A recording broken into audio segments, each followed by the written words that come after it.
Hey there, handling difficult people. Let's talk today about handling difficult people as part of our Setup for Success pre-work to our next Get Up and Go challenge. Get Up and Go challenge, we're taking a little break from that. We'll start a new one October 1st, a new 30-day free Get Up and Go challenge so that you always know what to do given any situation. Not just the difficult ones, but any challenge, any obstacle, any failure, anything that pops up in your life. Guarantee you'll be better off after it happened than before it happened if you join us for the challenge and you learn something that I call the blowing on feathers soap framework and how you can use it to diffuse and handle anything that life dishes at you, including things as big and as monumental as the COVID pandemic. I don't know about you, but did anybody really think about or know the word pandemic prior to 2020? I know I certainly didn't. I'm sure I've heard it. I'm sure I've watched a movie on it or a documentary on it, but I never actually thought that in my lifetime I would personally have experience with it. So, handling difficult people. What the heck are difficult people? Now, I brainstormed a little list of what I consider difficult people. Things like control freaks, egotistical maniacs, entitled people, teacher's pet or popularity seekers, know-it-alls. The professor, we have a relative we call the professor. People that know it all. They know everything about everything, no matter what you know and are an expert in. They know more than you about any topic on the planet. Pessimists, negative people, rude, mean, angry, arrogant, disapproving, prejudiced, judgmental, superiority complex people. And now we're getting over the behaviors and we're adding names and things to things. But I thought as I'm making this list of people that I consider difficult people or challenging people, it might be totally different than your list, because the people that I find difficult tend to be the people that are either very different from me or, newsflash, look in the mirror-ness time, and I realize that they're a reflection of a piece of me, a component of me that I don't love and embrace and really want to show up as in the world. Give you an example of that. I talked about, I think, traffic and like, I didn't really talk about road rage, but road anger, but that it was involved in traffic and why I needed to change my thoughts and feelings about traffic the other day. But so anger is one of those things. I don't like when I fly off the handle and I get angry and I just like blow, I call it blowing a gasket. When I was little, my family I would blow a gasket and then I'd be fine like 2 minutes later, but I'd get upset about something, some injustice in my 4-year-old or 5-year-old world, and I would like, I don't even remember what I did, I don't know, but I would like explode or have a little fit or something, and my family started using the expression, pop the cork, Sherry, they would say.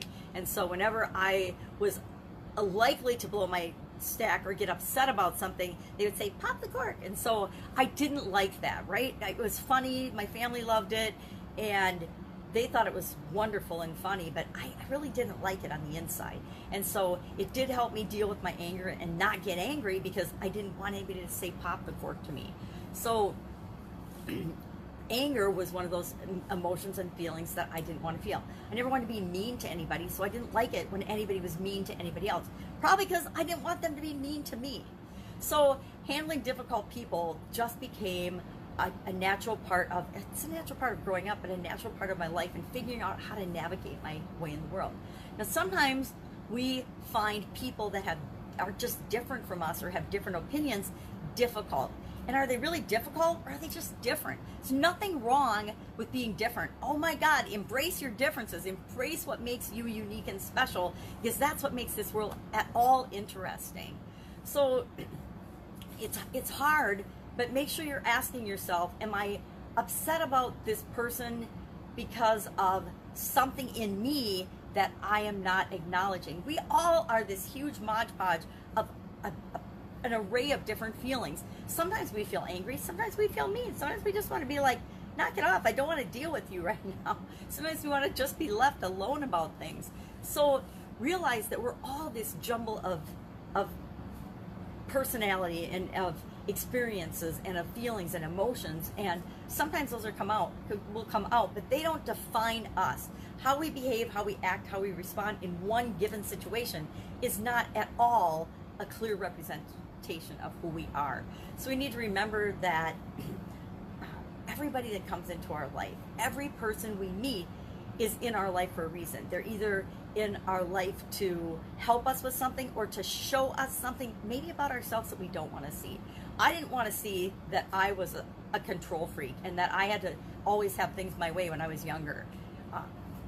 And through a series of different experiences and with different people, I realized that I didn't like feeling like everything had to be my way or I was going to get frustrated and angry, because I learned that it didn't have to be my way, that there's a lot of different ways of doing any task and accomplishing any goal or any objective than just the one way that I think of. That's really, again, egotistical to think that it's my way or the highway. So really controlling people came into my life through my boss, through my significant other, through some family members that were really, really controlling. And I hated that feeling of how they acted toward me by controlling and lording over me. And that was to show me that I was behaving that way in certain areas and aspects of my life, and that I could open up and be different and be better as a person. And I could be less difficult to those people I was interacting with. So we need to remember to realize that we're not seeing the whole picture. When we're having trouble with another person, we don't all get along with everybody. We don't all like everybody, and that's perfectly all right. We don't have to, unless we're in a situation like with a family member or a boss where we need to positively interact with that person. And I found that there's some things you can really do to make that go smoothly and to actually benefit from the situation. I had a really, really difficult boss early on in my corporate career. For some reason, she took an absolute dislike to me, and she was very open about her disdain and dislike for me. And I'm thinking, I'm this nice person, I'm young, and I have just gotten out of school, and I'm really excited to be in this company, yada, yada, yada. And, even my coworkers would comment, my gosh, why is so-and-so on your case so bad? And I'm like, don't know, but here's what I'm gonna do. And I realized that I liked working for that company. I wanted to stay there. I was new in my career. I wasn't going to not succeed because of one other person. And so the first thing I did was I tried to find out what was going on with her. And then I looked at in the mirror what was going on with me that would irritate her so much. And it turns out that right before I started working at the company, a couple things happened. Number one, she had actually had a nervous breakdown. And I didn't know anything about that, but she had had a nervous breakdown and had been off work and had just come back very soon prior to when I was hired. I was hired by her boss, and she didn't like that because she didn't have any say in the decision of hiring me. And I guarantee if she had been involved in the decision, I would not have been working for that company.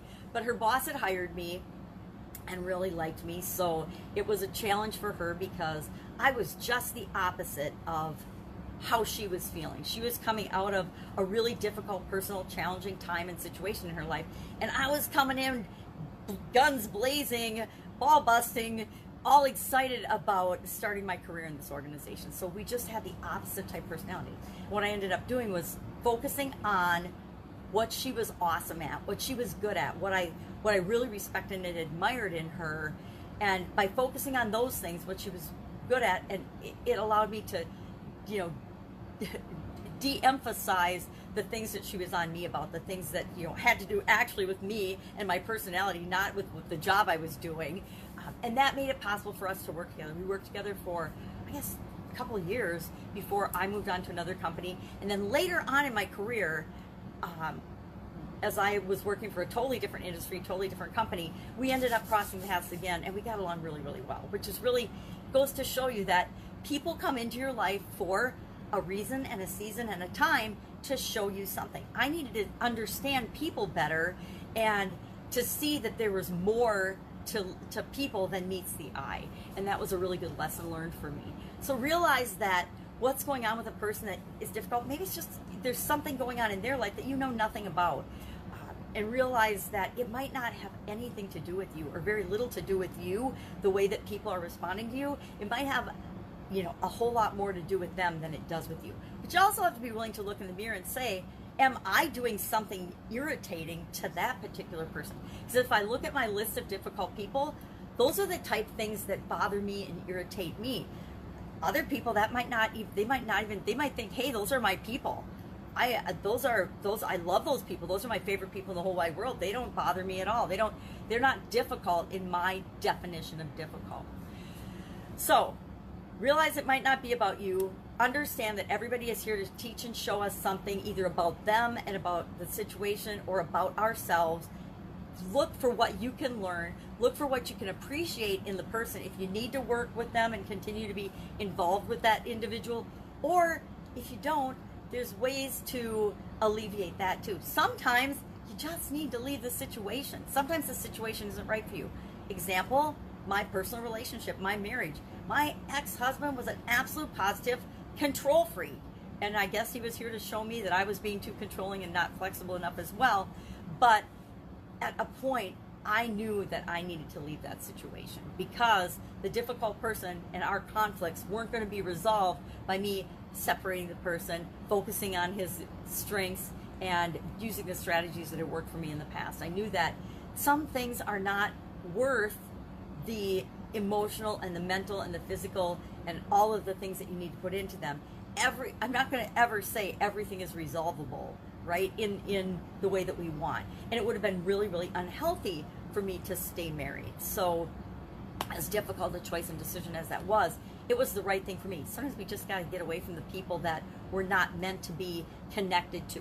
It's true of every aspect and every area of our life. Our relationships, because we have relationships in every area of our life, right? Whether you're a student, whether you're a business owner, whether you're an employee, whether you're whatever you are, whatever you're doing in life, it almost always involves other people. And so we want to find other people that we click with and that we can work well with and that we can build on one another's strengths and substitute our weaknesses. So tomorrow I think we'll talk about handling difficult situations, because we need to remember to separate people from the situations that we're in.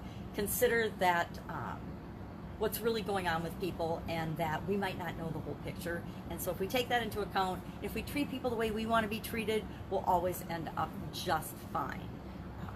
But then we can't get mad if we treat people a certain way and they treat us that exact same way back, right? Because we are modeling for people what we expect, and when we get what we expect, we can't be mad at that we get what we expect. All right, have an awesome day. Any questions about handling difficult people? Any stories that you have about how you successfully navigated and handled a difficult person would be really, really helpful, so share those in the comments below.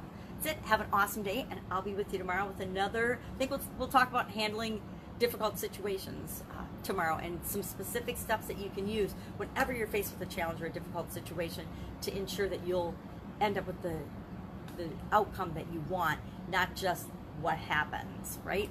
All right, have a great day. Catch you tomorrow.